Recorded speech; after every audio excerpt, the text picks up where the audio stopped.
आज या व्हिडिओमध्ये आपण रिकन्सिलिएशन स्टेटमेंटचा प्रॉब्लेम घेऊन कशा पद्धतीने रिकन्सिलिएशन स्टेटमेंट हे सॉल्व्ह केलं जातं हे या ठिकाणी पाहणार आहात। सर्वप्रथमतः आपण रिकन्सिलिएशन स्टेटमेंटचा या ठिकाणी प्रॉब्लेम पाहणार आहात। रिकन्सिलिएशन स्टेटमेंटचा हे साधा सिंपल प्रॉब्लेम आहे, परंतु रिकन्सिलिएशन स्टेटमेंट कशासाठी सॉल्व्ह केलं जातं हे आपण पुन्हा एकदा पाहणार आहात। रिकन्सिलिएशन स्टेटमेंटचा या ठिकाणी आपण फॉर्मॅट पाहू शकता। हे रिकन्सिलिएशन स्टेटमेंटच्या ठिकाणी फॉर्मॅट आहे। कंपनीमध्ये जेव्हा फायनान्शियल इयरमध्ये जे ॲक्च्युअल ट्रान्झॅक्शन जे व्यवहार झालेले असतात ते फायनान्शियल बुकमध्ये त्या ठिकाणी लिहिले जातात, परंतु एक अंदाजित कॉस्ट शीट त्या ठिकाणी खर्चाचं विवरणपत्र त्या ठिकाणी तयार केलं जातं। परंतु या दोन्ही लेख्यांचा म्हणजेच फायनान्शियल अकाउंटमध्ये प्रॉफिट अँड लॉस अकाउंटचा प्रॉफिट आणि कॉस्ट शीटमधील जो त्या ठिकाणी प्रॉफिट असेल, हे दोन प्रॉफिटमध्ये जर त्या ठिकाणी एक भिन्नता येत असेल, दोन प्रॉफिटमध्ये जर डिफरन्स असेल, तर तो डिफरन्स शोधून काढण्यासाठी आपल्याला रिकन्सिलिएशन स्टेटमेंट त्या ठिकाणी तयार करावं लागतं। मग त्याचा या ठिकाणी हा फॉर्मॅट आहे। तर आता या ठिकाणी आपण क्वेश्चन पाहूयात। The profit as per cost account is rupees 86,500. The same period as the financial account net profit rupees 64,000. The following details are ascertained on a comparison of the cost and financial account. पहा या ठिकाणी दोन्ही profit दिलेला आहे। एक पहिला profit आहे cost शीटचा म्हणजे कॉस्ट अकाउंटचा प्रॉफिट आहे 86,500 आणि फायनान्शियल अकाउंटचा प्रॉफिट आहे या ठिकाणी 64,000। हे दोन प्रॉफिट या ठिकाणीच आपल्याला लक्षात येते की ह्या दोन प्रॉफिटमध्ये या ठिकाणी विभिन्नता आपल्याला त्या ठिकाणी दिसून येते, म्हणजेच या ठिकाणी दोन्ही प्रॉफिटमध्ये डिफरन्स आहे। दोन्ही प्रॉफिट या ठिकाणी सारखेच आहेत का? नाही, हे दोन्ही प्रॉफिट सारखेच नाही आहेत, परंतु कोणत्या कारणामुळे हे दोन्ही प्रॉफिट या ठिकाणी सारखे नाहीत ते शोधून काढण्यासाठी आपल्याला खऱ्या अर्थानं रिकन्सिलिएशन स्टेटमेंटची त्या ठिकाणी आवश्यकता असते। म्हणून या ठिकाणी आपण सर्वप्रथमतः हा क्वेश्चन घेऊन रिकन्सिलिएशन स्टेटमेंट तयार करणार आहात। तर या ठिकाणी आपल्या क्वेश्चनच्या पहिल्या आणि दुसऱ्या लाईनमध्येच लक्षात आलेलं आहे की दोन्ही अकाउंटच्या ठिकाणी जे प्रॉफिट आहेत ते डिफरन्स आहेत, म्हणून आपण त्या ठिकाणी रिकन्सिलिएशन स्टेटमेंट तयार करणार आहात। तर या ठिकाणी पाहू शकता की जे एक्सपेन्सेस दिलेले आहेत हे एक्सपेन्स त्या ठिकाणी कोणते एक्सपेन्सेस त्या ठिकाणी कमी जास्त किंवा ज्याची एंट्री फायनान्शियल अकाउंटमध्ये नसते ते कॉस्ट अकाउंटमध्ये करावी लागते, ज्याची कॉस्ट अकाउंटमध्ये नसते ती फायनान्शियल अकाउंटमध्ये करावी लागते, ते आपण या क्वेश्चनच्या माध्यमातून त्या ठिकाणी समजून घेणार आहात। या ठिकाणी पहा, income tax provided in financial books 22,050, bank interest credited in financial account 250, depreciation charge in financial account 5,600, depreciation charge in cost account 6,000, administrative overhead charge in cost account 810, obsolescence loss charges in financial account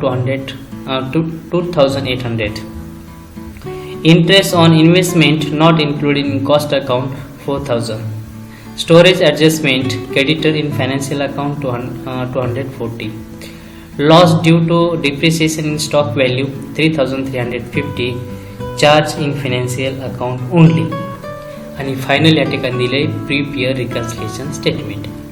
ह्या दिलेल्या माहितीच्या आधारे आपल्याला reconciliation statement जे आहे ते आपण या ठिकाणी तयार करायचं आहे। तर दिलेली माहिती आपण या ठिकाणी पाहू शकता। सुरुवातीला दोन्ही अकाउंटचा प्रॉफिट दिला तरच आपण या ठिकाणी रिकन्सिलिएशन स्टेटमेंट तयार करू शकतो। जर प्रॉब्लेममध्ये आपल्याला दोन्ही अकाउंटचा जर या ठिकाणी प्रॉफिट दिला नसेल, एकाच अकाउंटचा प्रॉफिट दिला असेल, तर आपल्याला त्या ठिकाणी दुसऱ्या अकाउंटचा प्रॉफिट त्या ठिकाणी तयार करावं लागेल। जसं की फॉर एक्झाम्पल, जर आपल्याला फायनान्शियल अकाउंटचा प्रॉफिट दिला असेल तर ते फायनान्शियल अकाउंटचा डेटा घेऊन जे काय एक्सपेन्सेस घेऊन आपल्याला कॉस्ट शीट तयार करावी लागेल, त्यानंतरच आपला कॉस्ट शीटचा त्या ठिकाणी प्रॉफिट मिळेल। मग हे दोन प्रॉफिटमध्ये जर त्या ठिकाणी डिफरन्स येत असेल तरच आपण त्या ठिकाणी पुढची गोष्ट म्हणजेच रिकन्सिलिएशन स्टेटमेंट त्या ठिकाणी तयार करणार आहात। तर या क्वेश्चनमध्ये आपल्याला या ठिकाणी दिसत आहे की दोन प्रॉफिटमध्ये या ठिकाणी डिफरन्स आहे। तर आपण या ठिकाणी दोन प्रॉफिट डिफरन्स असल्यामुळं रिकन्सिलिएशन स्टेटमेंट तयार करणार आहात। आता रिकन्सिलिएशन स्टेटमेंट तयार करण्यासाठी सर्वप्रथमतः या ठिकाणी एकदम सुरुवातीला कोणता एक्सपेन्सेस त्या ठिकाणी येणार, तर या ठिकाणी एक्सपेन्सेस न येता आपल्याला कॉस्ट अकाउंटची जो प्रॉफिट मिळालेला आहे त्याची त्या ठिकाणी ॲक्च्युअल किती प्रॉफिट आहे तो प्रॉफिट त्या ठिकाणी आपल्याला लिहून घ्यायचा असतो. या ठिकाणी मी नाव देतोय पाहता या ठिकाणी net profit as per cost book. आता कॉस्ट बुकचा जो प्रॉफिट आहे या ठिकाणी दिलेला आहे कॉस्ट अकाउंटचा 86,500. तर असा हा प्रॉफिट या ठिकाणी आपण सुरुवातीला घेणार आहात 86,500. देन आता कोणते एक्सपेन्सेस ॲड करायचे आहेत आणि कोणते एक्सपेन्सेस लेस करायचे आहेत तरच या ठिकाणी आपल्याला net profit as per financial जे बुक आहे अकाउंट आहे त्याचा या ठिकाणी टॅली होणार आहे. आणि हा असा एकमेव या ठिकाणी क्वेश्चन आहे आपला रिकन्सिलिएशन स्टेटमेंट बरोबर आहे की नाही आपल्याला या ठिकाणी सर्वात शेवटी या ठिकाणी समजतं. मग नेक्स्ट आहे या ठिकाणी ॲडमध्ये आता या ठिकाणी आहे सर्वप्रथम तर एक्सपेन्सेस आपण या ठिकाणी घेऊयात. आता income tax provided in financial book. आता इन्कम टॅक्स प्रोव्हाइड कोणत्या बुकमध्ये करायचं आहे, फायनान्शियल बुकमध्ये, कारण इन्कम टॅक्स केव्हाच या ठिकाणी कॉस्ट शीटमध्ये त्याची एंट्री होत नसते किंवा कॉस्ट शीटमध्ये इन्कम टॅक्स त्या ठिकाणी घेतला जात नाही. देन आहे bank interest credited in financial account. म्हणजेच बँक इंटरेस्ट आहे फायनान्शियल अकाउंटमध्ये त्याची नोंद झाली आहे परंतु त्याची नोंद कॉस्ट अकाउंटमध्ये नाही म्हणून आपण त्याची नोंद या ठिकाणी कॉस्ट अकाउंटमध्ये घेत आहात. Bank interest not charge in cost book. त्याची अमाऊंट आहे 250. नेक्स्ट आहे ॲडमिनिस्ट्रेटिव्ह ओव्हरहेड ओव्हरचार्ज. आता या ठिकाणी पाहू शकता आपण administrative overhead overcharge in cost account. या ठिकाणी जो खर्च आहे ॲडमिनिस्ट्रेटिव्ह ओव्हरचार्ज झालेला खर्च आपण त्या ठिकाणी कॉस्ट अकाउंटमध्ये घ्यायचा आहे म्हणून तो आपण या ठिकाणी ॲडमिनिस्ट्रेटिव्ह ओव्हरहेड ओव्हरचार्ज झालेला खर्च त्या ठिकाणी कॉस्ट अकाउंटमध्ये घेतलेला आहे आणि त्याची अमाऊंट आहे या ठिकाणी 810 रुपये. नेक्स्ट आहे या ठिकाणी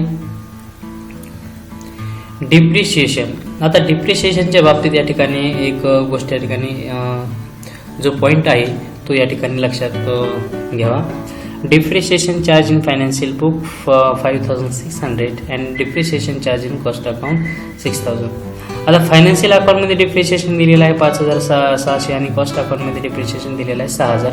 तर दोन डिफरंट डिप्रिशिएशनमध्ये कोणता डिफरन्स त्या ठिकाणी जास्त आहे तर या ठिकाणी कॉस्ट अकाउंटचा डिफरन्स जास्त आहे कम्पेअर कशामध्ये फायनान्शियलच्या अकाउंटमध्ये. म्हणजे ॲक्च्युअल 6,000 त्या ठिकाणी डिप्रिशिएशन लागणार आहे असं कन्सिडर केलं होतं परंतु ॲक्च्युअल डिप्रिशिएशनची अमाऊंट 5,400 त्या ठिकाणी आहे म्हणून जास्तीचे जे खर्च झालेले आहेत ते आपण कुठं एंट्री करतोय त्याची या ठिकाणी ॲडमध्ये आहे. या ठिकाणी मग त्याची आपण एंट्री करत आहात जास्तीचे होणारे खर्च. या ठिकाणी कॉस्ट डिप्रिशिएशन आहे 6,000 आणि फायनान्शियल अकाउंट डिप्रिशिएशन आहे 600. मग त्या ठिकाणी शिल्लक किती राहतात 400 रुपये या ठिकाणी एंट्री झालेली आहे. नेक्स्ट आहे या ठिकाणी लक्षात घ्या जे एक्सपेन्सेस आपण लिहून घेतलेले आहेत ते एक्सपेन्सेस पुन्हा रिपिटेशन त्या ठिकाणी होणार नाहीत. जे एक्सपेन्सेस झालेले आहेत त्या ठिकाणी ते सोडून द्या. आता रिमेनिंग राहिलेले यांचा या ठिकाणी विचार करायचा आहे आपल्याला. तर या ठिकाणी आता आपण पाहूयात रिमेनिंग राहिलेले. Interest on investment in not charge in cost account या ठिकाणी दिलेलं आहे. त्याची अमाऊंट या ठिकाणी आपण पाहू शकता 4,000 आहे. त्यानंतर आहे स्टोरेज ॲडजस्टमेंट या ठिकाणी दिलेलं आहे. Storage adjustment credited in financial अकाउंटमध्ये एंट्री झालेली आहे परंतु त्याची कॉस्ट अकाउंटमध्ये एंट्री झालेली नाही म्हणून आपण त्याची कॉस्ट अकाउंटमध्ये एंट्री करत आहात. तर त्या 240 रुपये आहे. तर या ठिकाणी जे ॲडमध्ये आहे ओव्हरचार्ज जे जास्तीचे होणारे खर्च आणि कमी आकारलेले उत्पन्न या हेडच्या अंडरमध्ये त्या ठिकाणी येत असतात. पुन्हा लक्षात द्या ॲड आपल्याला काय करायचं आहे जास्तीचे होणारे खर्च आणि कमी आकारलेले उत्पन्न एक ॲड करत आहात आणि त्यानंतर आपल्याला या ठिकाणी लेस करायचं आहे. यामध्ये कमी आकारलेले खर्च आणि जास्तीचे उत्पन्न हे आपण ॲड करून शेवटी आपण या ठिकाणी net profit as per financial बुकच्या या ठिकाणी टोटल प्रॉफिट मॅच करणार आहात. जर तो प्रॉफिट या ठिकाणी मॅच झाला तरच आपण या ठिकाणी रिकन्सिलिएशन स्टेटमेंट आपलं बरोबर आहे असं त्या ठिकाणी समजावं. तर या 86,500 म्हणजे असं आपल्या शेवटी या ठिकाणी लक्षात आलेलं आहे की ॲडचे जे एक्सपेन्सेस आहेत त्या ठिकाणी संपलेले आहेत. तेव्हा आपण या ठिकाणी जो इंटर कॉलम आहे त्याची या ठिकाणी आपण टोटल करणार आहात. मग या ठिकाणी पहिली टोटल आहे net profit as per cost book 86,500 आणि त्यानंतर त्याच्यामध्ये प्लस होणार 250, 810, 400, 4,000 आणि 250 या 5 अमाऊंटच्या ठिकाणी टोटल आहे 5,700. तर आपण या ठिकाणी 86,500 आणि 5,700च्या ठिकाणी टोटल करणार आहात आणि हा ॲडचा कॉलम या ठिकाणी क्लोज होईल. तर 86,500 प्लस 5,700 याचे टोटल आहे 92,200. टोटल या ठिकाणी पाहू शकता 92,200. आता ॲड होणारे एक्सपेन्सेस आहेत ते आपण या ठिकाणी 5 एक्सपेन्सेस होते ते वरती लिहून घेतली, त्याची या ठिकाणी टोटली केली आणि त्याचा दोन्ही अमाऊंटचे या ठिकाणी आपण टोटल करून 92,000 त्या ठिकाणी 92,200 टोटल आलेली आहे. आता 92,200 मधून आपल्याला लेस काय काय करायचं आहे, तर लेस करण्यामध्ये जे लेस काय केलं जातं या ठिकाणी, तर वरी इथं काय होतं जास्तीचे खर्च आणि कमी आकारलेले उत्पन्न, तर या ठिकाणी कमी होणारे खर्च आणि जास्तीचे उत्पन्न आपल्या या ठिकाणी लेस करायचं आहे आणि नंतर आपण या ठिकाणी टोटल चेक करणार आहोत. तर income tax not charge in cost book. आता इन्कम टॅक्स हे कॉस्ट बुकमध्ये त्याची एंट्री होत नाही, म्हणून नेहमी लक्षात ठेवायचं की इन्कम टॅक्सची एंट्री या ठिकाणी लेसमध्येच येणार आहे. इन्कम टॅक्स हे केव्हाच कॉस्ट शीटमध्ये त्याची एंट्री त्या ठिकाणी होत नाही, म्हणून त्याची या ठिकाणी अमाऊंट आहे 22,050. नेक्स्ट आहे या ठिकाणी अब अलाउन्सेस लॉस जो आहे not charge in cost book, याची एंट्रीसुद्धा या ठिकाणी हे दोन्ही एक्सपेन्सेस कॉस्ट शीटमध्ये केव्हाच नसतात, त्याची एंट्री आपल्याला फायनान्शियल अकाउंटमध्येच त्या ठिकाणी करावी लागते, म्हणून ते केव्हाही या ठिकाणी लेस होणारे एक्सपेन्सेस आहेत, तो आहे 2,800. आणि नेक्स्ट फायनल आहे loss due to depreciation in stock value, म्हणजे कोणत्याही प्रकारचा लॉस हे फायनान्शियल अकाउंटमध्येच असतो, तो कॉस्ट शीटमध्ये कोणत्या प्रकारच्या त्या ठिकाणी अशा प्रकारचे लॉस राहणार नाहीत, म्हणून हे तिन्ही जे एक्सपेन्सेस आहे या तिन्ही एक्सपेन्सेसची जी एंट्री आहे आपल्याला ते फायनान्शियल अकाउंटमध्येच त्या ठिकाणी करावी लागते आणि त्याचं त्या ठिकाणी अमाऊंट आहे 3,350. तर 22,050, 2,800 आणि 3,350 याची टोटल आहे 28,200. तर मग या ठिकाणी आता पाहू शकताय फायनलची स्टेप आहे. सुरुवातीला आपण काय घेतलं आहे, net profit as per cost book, किती अमाऊंट आहे 86,500 आणि जो या ठिकाणी प्रॉफिट क्वेश्चनमध्ये आपल्याला सांगितलेला आहे फायनान्शियल अकाउंटचा प्रॉफिट 64,000. तर आपल्याला त्या ठिकाणी या क्वेश्चनचं जे आन्सर येणार आहे 64,000 ती या ठिकाणी येत आहे का नाही आपण त्या ठिकाणी चेक करणार आहात. 86,500 प्लस 5,700 बरोबर 92,200.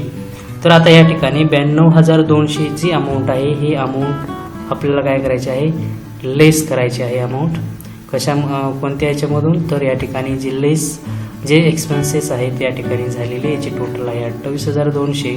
मग या ठिकाणी 92,200 मायनस 28,200, तर याची अमाऊंट शिल्लक राहायला पाहिजे 64,000, 64,000.